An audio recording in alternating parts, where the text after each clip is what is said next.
Donc aujourd'hui, le comité d'organisation du point de presse que le village de Ronkh avait tenu le 7-11e mois 2018 s'est réuni après évaluation pour faire une déclaration après la réaction du maire de la commune Amadou Tidiane Ndiaye. Donc je me nomme Abdourahmane Ndiaye, je suis du village de Ronkh. Je suis accompagné ici de Ahmed Ba, M. Samba Diel et Mantaï Ndaw. Les autres vont nous rejoindre tout à l'heure.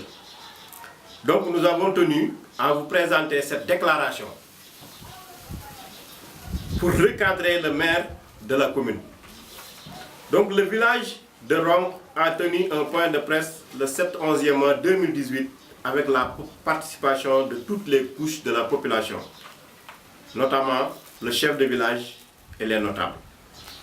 Les responsables ont exposé tous les problèmes que rencontre le village dans les domaines de l'agriculture, de l'enclavement, l'éducation, la santé, les préoccupations des jeunes, les préoccupations des femmes et sollicitent une meilleure considération des hautes autorités du pays.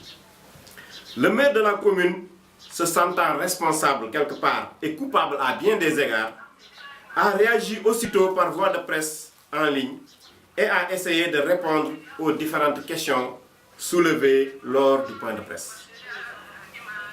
Malheureusement, il a profité de ce canal pour verser sa colère manifeste et publique sur le village. Car en effet, de fausses allégations sur les domaines même qui ne relèvent pas de sa compétence sont notées dans son discours. Alors, les Ronkhois ont jugé nécessaire de le recadrer. Nous tenons à lui rappeler que le village de Ronkh n'est pas né avec l'avènement de la riziculture. Il a été créé en 1121 et a joué un rôle important dans l'histoire du Waalo et du Sénégal. Avec l'avènement de l'agriculture, Ronkh a joué un rôle pionnier avec son foyer des jeunes depuis 1963, qui a fait tache d'huile dans toute la localité avec la création de l'ASESCAO et dans tout le pays avec la création de la FONCS et du CNCR. Au niveau de l'agriculture, quand nous parlions de la salinité des sols, de la prolifération de mauvaises herbes, de l'absence de pistes de production, d'anomalies dans la distribution du matériel agricole, du ravage des oiseaux granivores, le maire rétorque par la situation de la dette épongée par le président de la République. Et on ne sait d'où viennent ces chiffres pour attribuer 2,5 milliards au village de Ronkh. Aucun rapport. En tout cas, les habitants de Ronkh, pour toute explication vis-à-vis de leurs dettes, l'invitent à voir le poids de leur emblavure dans la vallée. Plus de 3000 hectares dans la période considérée. Au niveau de l'éducation, nous avons parlé de l'état de délabrement de l'école 1 de Ronkh, de l'absence de clôture dans tous les établissements du village, du manque de tablement. Le maire se glorifie de la construction de 3 salles de classe qui sont du PNDL et non de ses propres moyens comme il le soutient. Rappelons que ces salles de classe sont inachevées et non équipées.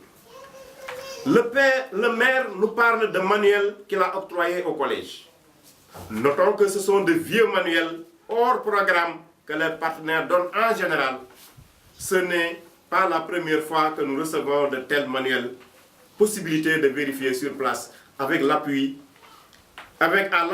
les noms des utilisateurs en France. Qui a une seule fois vu le maire visiter nos écoles?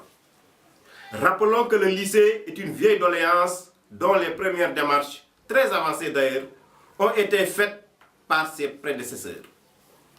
Ronkh remercie vivement au passage M. Beka Diop, le maire de Ross Béthio, pour son engagement et sa détermination dans ce dossier. Pourtant, en 2018, une somme de 500 000 francs était programmée dans le budget de la commune pour le lycée. Qu'en est-il suivi? Le maire a reconnu les difficultés dans la mobilité au niveau de la zone. Nous lui reconnaissons son honnêteté dans ce sens et attendons avec impatience la route à laquelle il fait allusion. Le maire a parlé aussi de nébuleuse dans la réalisation du marché de Ronkh. Qu'il sache que l'État est une continuité et qu'il n'a pas besoin de chercher de midi à 14 heures pour s'enquérir des tenants et des aboutissants de cette infrastructure. Avec l'endommagement du marché par l'antenne de la Sonatel, le maire n'avait-il pas ordonné qu'on remette l'antenne à sa place initiale, ce que les habitants de Ronkh ont refusé catégoriquement. Il fut frustré et a alors manifesté son manque de volonté pour tout dédommagement et l'achèvement du chantier. Revenons au terrain clôturé. C'est une bonne réalisation pour les jeunes qui a longtemps fait l'objet de plans locaux de développement. Donc qui a fait l'objet de projets dans tous les plans de développement local. Mais du début jusqu'à l'état actuel de sa réalisation, les jeunes bénéficiaires ne sont pas impliqués ni de près ni de loin. Jamais le maire n'a dévoilé la source de financement et les termes de référence de cette infrastructure.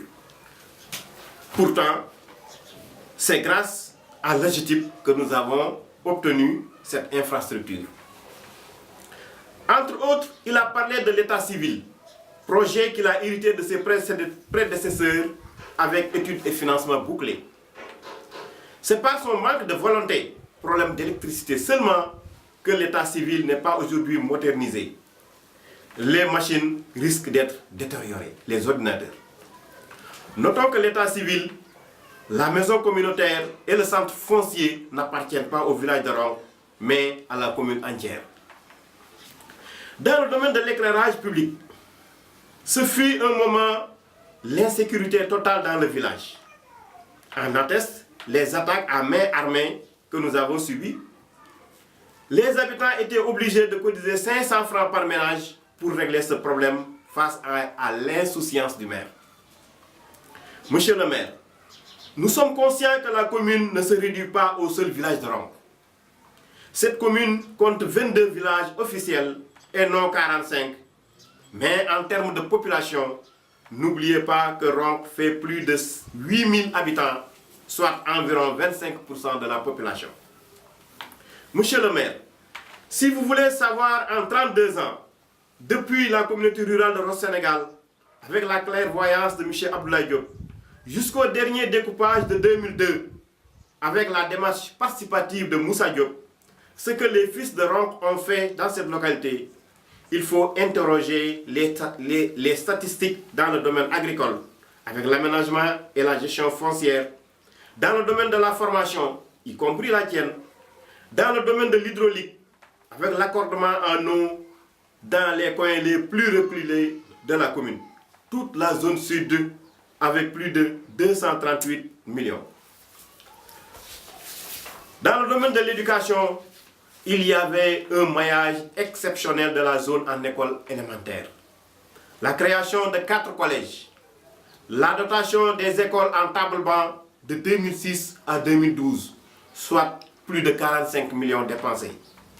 Dans le domaine de la santé, 4 postes de santé fonctionnels étaient équipés.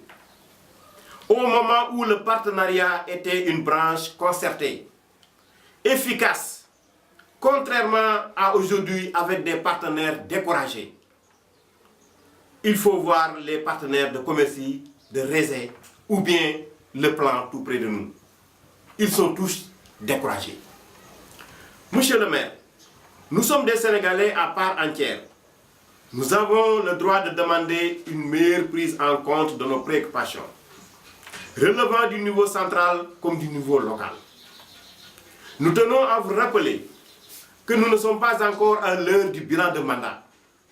Donc nous vous demandons de mieux prendre votre responsabilité en tant que maire, en songeant à régler nos préoccupations au lieu de nous faire face. Sans entrer dans une interminable polémique, nous avons jugé nécessaire de vous recadrer à temps et d'en informer qui de droit, à savoir les autorités politiques et les autorités administratives. Voilà donc pour le moment ce que nous tenons à vous dire. Bon entendeur, salut, signé le village de Ronkh. Donc je vous passe M. Samba Dièl qui va vous donner la version en wolof.